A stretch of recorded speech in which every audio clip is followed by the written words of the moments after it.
let's have a look at the story coming out of the US. It's not that I don't care about Judith Collins' part of the story, but the interesting part of the story is what the Pentagon is doing to journalists. So the Pentagon said TVNZ, One News, was welcome to come in. One News was welcome to film the ceremony, the people shaking hands and whatever you do, sniffing each other's arseholes. I know that's dogs, isn't it? And then for some reason, the Pentagon said, no, you can't. And One News reporter, Logan Church, was escorted out of the building. Now, this to me is actually possibly one of the bigger parts of the story. And I think we're going to hear this. It's kind of the opposite. We normally don't do the wrap at the end. We are only doing the wrap now.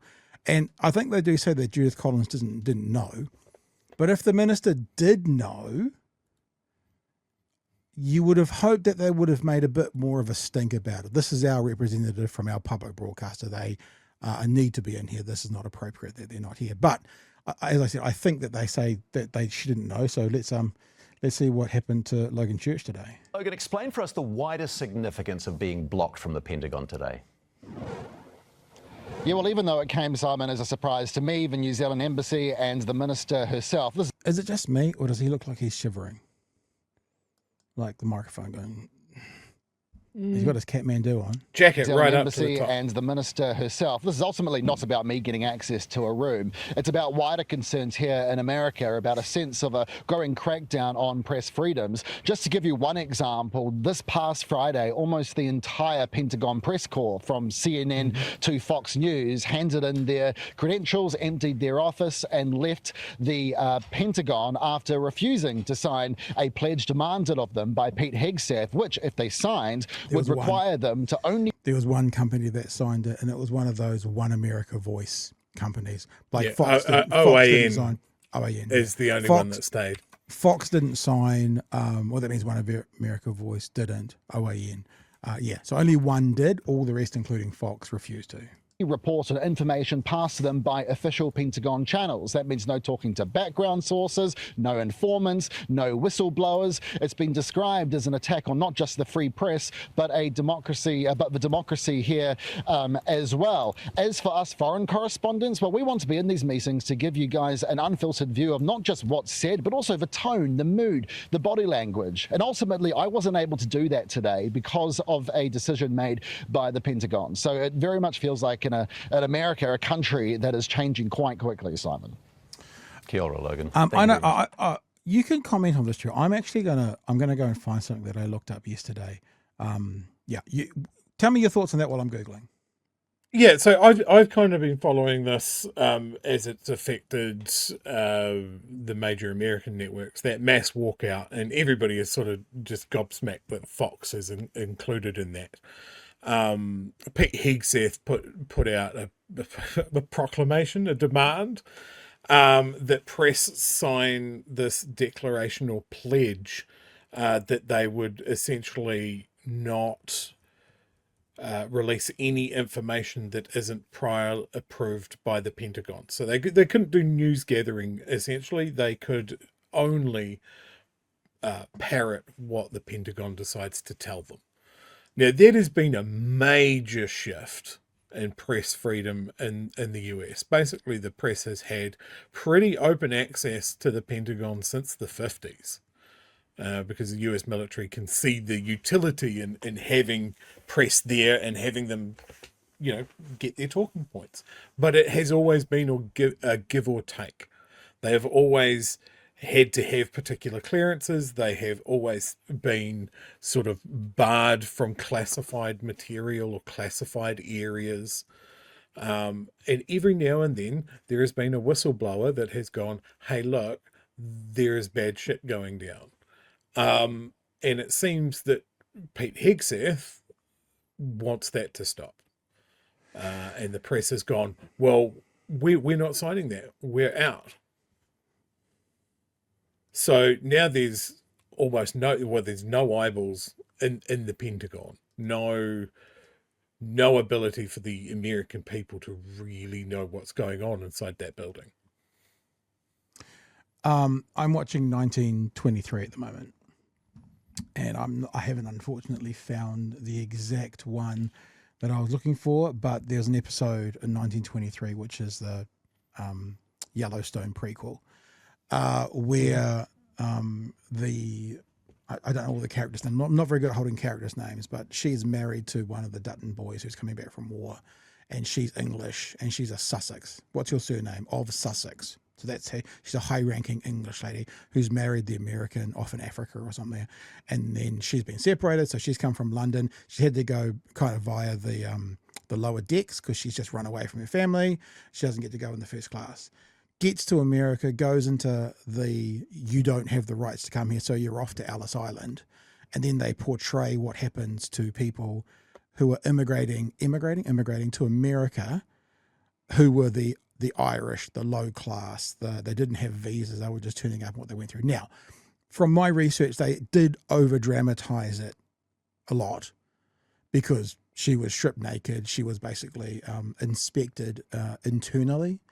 And there was aspects of that which are true, but it was like they talk about the 6-second look with people being derobed, and obviously to dramatize it, she was naked for 20 minutes, and 4 doctors looked at her and that kind of stuff. But I did this thing, and I looked up because I wanted to research it. I said, is there any accuracy to that?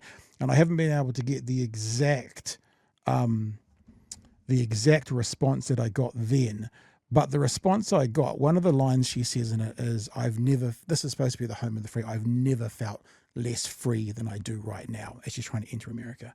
And I went, oh, that sounds familiar. And long story short, I'll just read this out. This is not the exact part, but while full-scale naked inspections was not standard practice at Ellis Island for Europeans, the experience was still invasive and humiliating for those marked as a more detailed examination. For non-European immigrants at other locations, the inspections were much harsher. The Immigration Act of 1924, which went into effect the following year, largely ended these inspections at Ellis Island for Europeans, but shifted the medical screening process to US consulates on board. There was a part of this when I Googled it and looked it up that said people were separated from their families. And I'm like, oh, sounds familiar. And the way they describe the immigration process in the 1920s is exactly what we're hearing about the immigration processes now for people seeking refugee status or asylum. And it's like, holy shit, they've been doing, this is not a Trump thing. They've been doing this in America for 100 years. Separating people at the border, doing these invasive things, dehumanizing. So why anyone looks to that country as the shining light on the hill, when this is the history of how they've treated people looking for freedom, it's baffling. I'm sorry, I know this is a tangent, but it's coming out of what they're doing at the Pentagon and taking away all these civil liberties. Jesus, that was a wild ride. I thought you were going to suggest that that's what's happened to this one news reporter.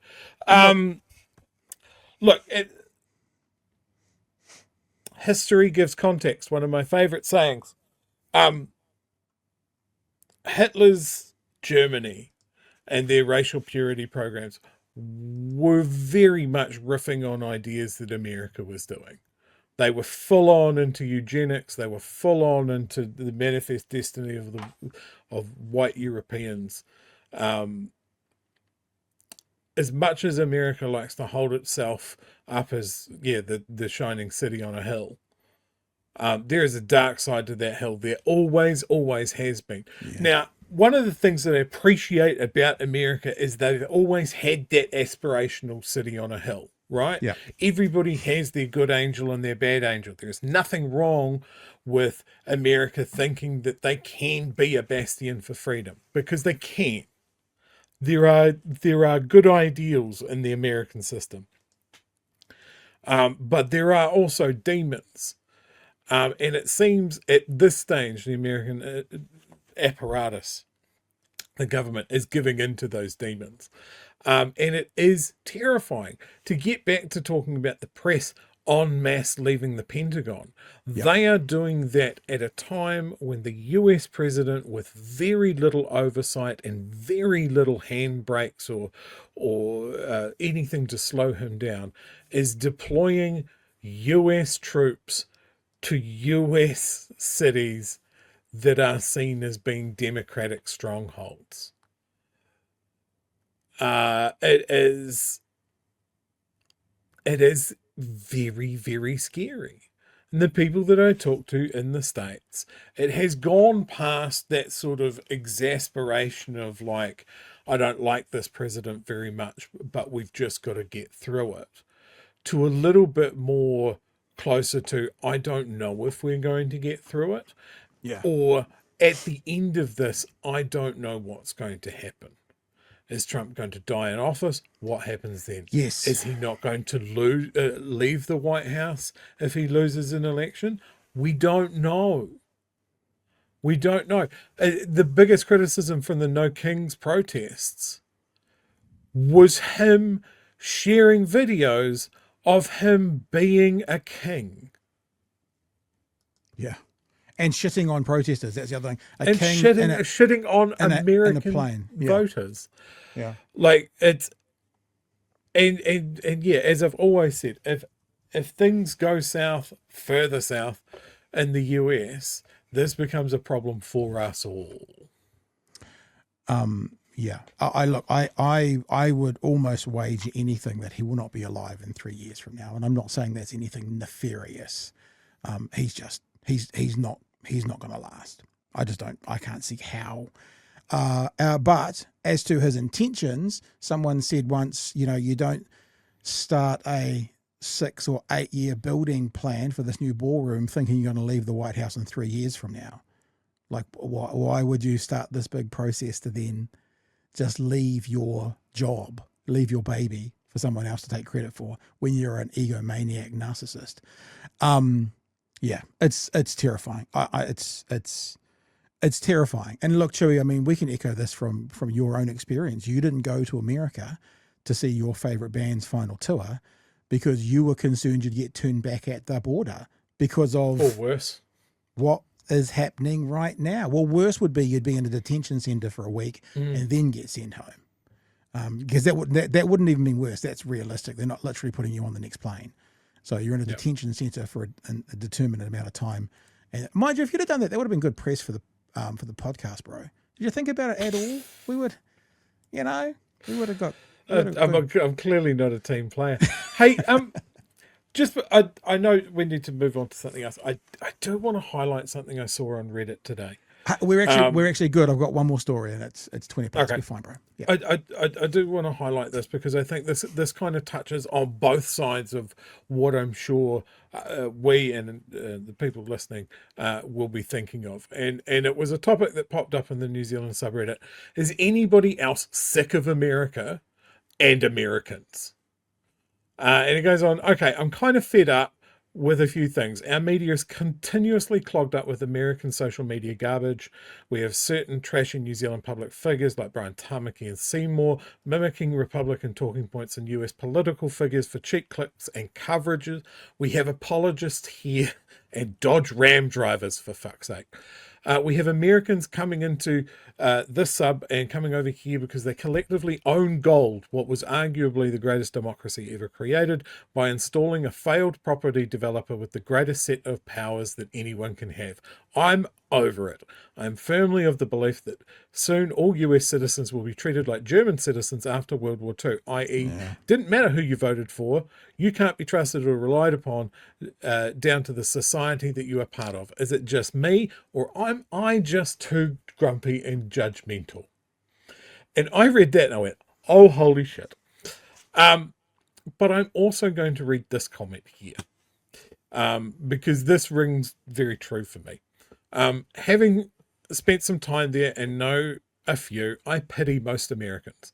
There seems to be a thread within American society that never fully kicked slavery and is still very much a place where business is able to thrive off the backs of its own population. No public health care, spotty unemployment support, at-will employment, minimal gun control, low minimum wages, low or no mandatory leave requirements, social norms that reward living lavishly and taking on debt, two-party system offering next to no choice, rampant political corruption and bribery dressed up as lobbying. On top of that, if you do decide to escape somewhere, you've still got to pay those federal taxes or expect a hefty bill when you come back. Despite being free, many Americans don't have many options. Sure, it's one of the few places where a person can get filthy rich, But so many of them at so many income levels live paycheck to paycheck, and it's so fragile, and they have nothing to catch them if they fall. I can barely imagine living in a place like that, and I think it would make a lot of people act in ways that seem completely foreign to us. It is important to remember that perspective, and this is not our society. It's not even most societies in this day and age. Tamaki and Seymour are trying to replicate America, are doing so completely out of context and should rightfully be opposed. But on the other hand, I would welcome Americans who want to escape that culture and leave it behind with open arms. Now, the key part of that I think I want to highlight is the lack of safety net. You say the wrong thing on social media, your job is gone. Your job is gone, your health care is gone. Yeah. The bank swoops in and repossesses your house.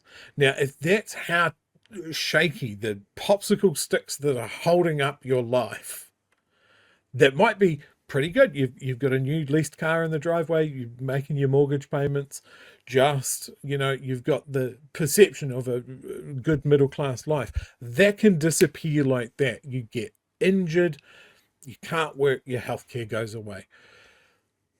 That limits how brave you can be. How stridently do you oppose, like you live in a red state, how much do you want to rock the boat?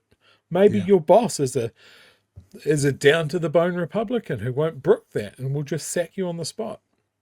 The inertia that's built into the US system for your average American citizen is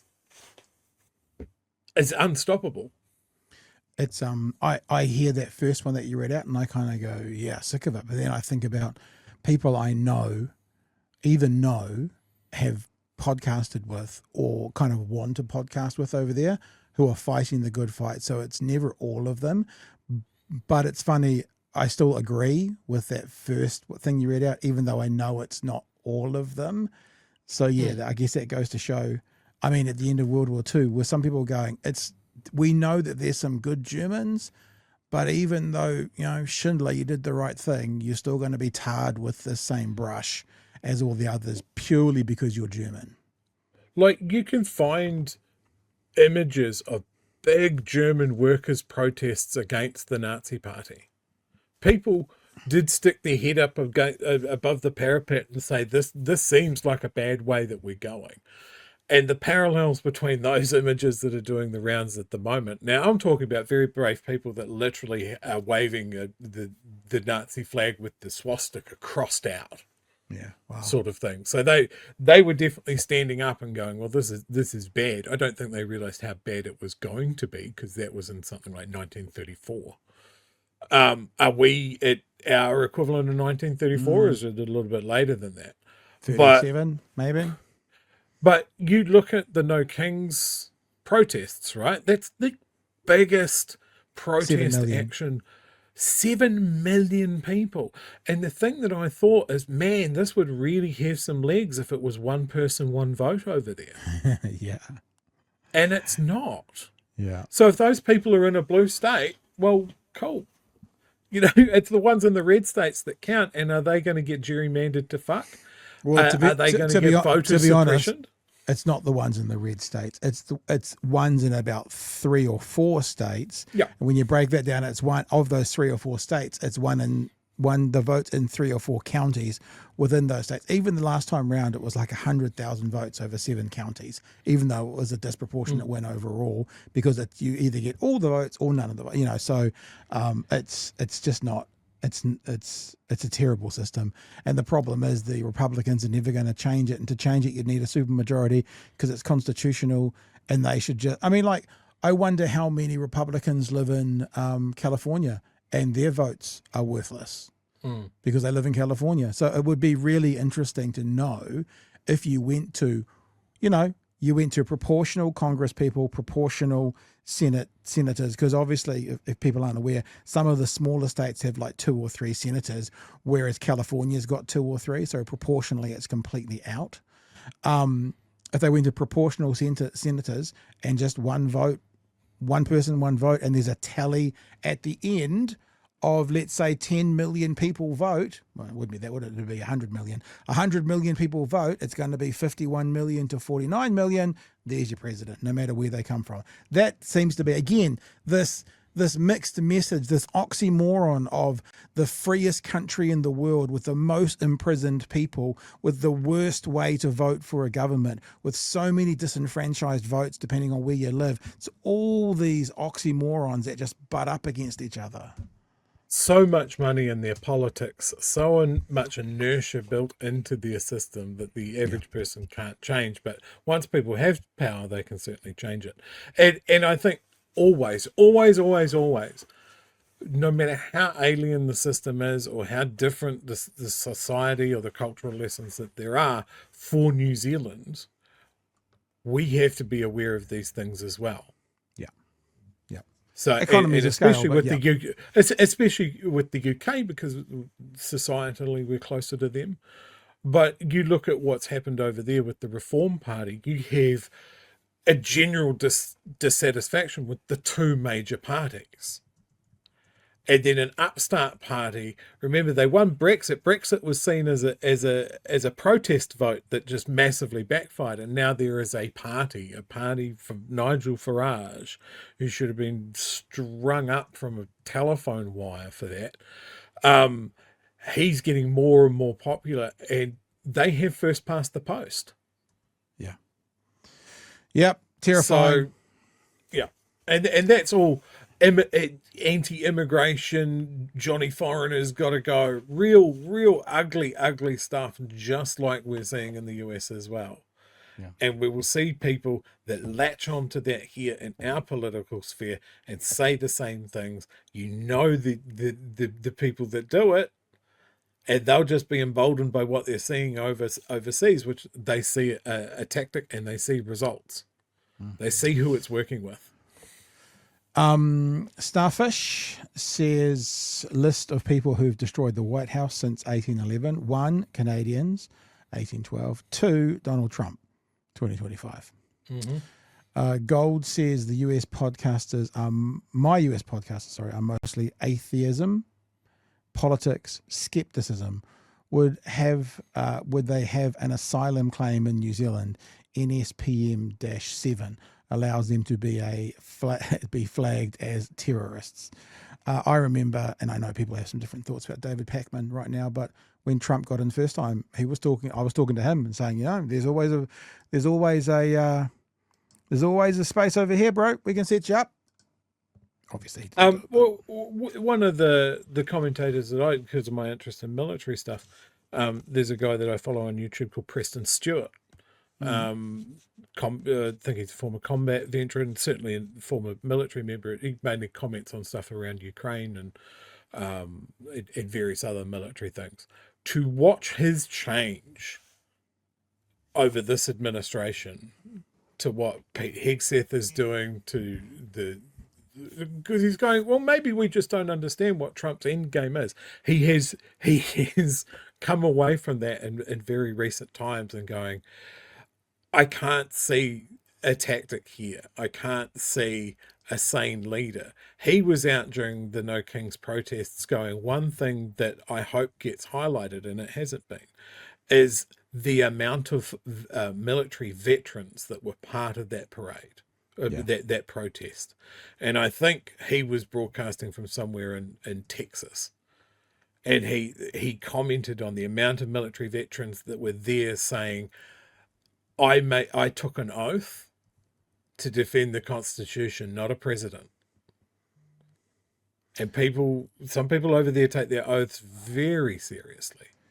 That story that we just looked at off One News, that we only watched the conversation, I'm just looking for it, the conversation with the reporter, Nothing on Judith. We could go back to it for 60 seconds because the 60 seconds before the reporter was actually a veteran talking about stuff. So should we play it? Do you want to see it?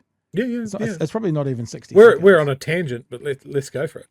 So this is, I'll give it a few seconds before that because it's talking about Pete Hegseth going to the generals and saying, I don't want any fat soldiers. And then the soldier responded. So I'll just play that and then we're going to leave. Not leave. We've got one more story to do. I'm going to get on to the last story. So let's have a look at this. So this is Pete Hegseth talking to all the generals like the makeup wearing Fox News host weekend anchor guy talking to veteran military officers, generals who run the army, telling them how to do their job. Just putting it in context. On quote, woke ideology, the competence of women in the ranks, and frankly, it's tiring to look out at combat formations, or really any formation, and see fat troops. comments that disgusted this military veteran, who I spoke to at recent anti-Trump protests. He's telling people who have spent a career serving this country and being of service, he was telling them, if you don't like what I'm doing, then you can just fucking leave. And that pissed me off.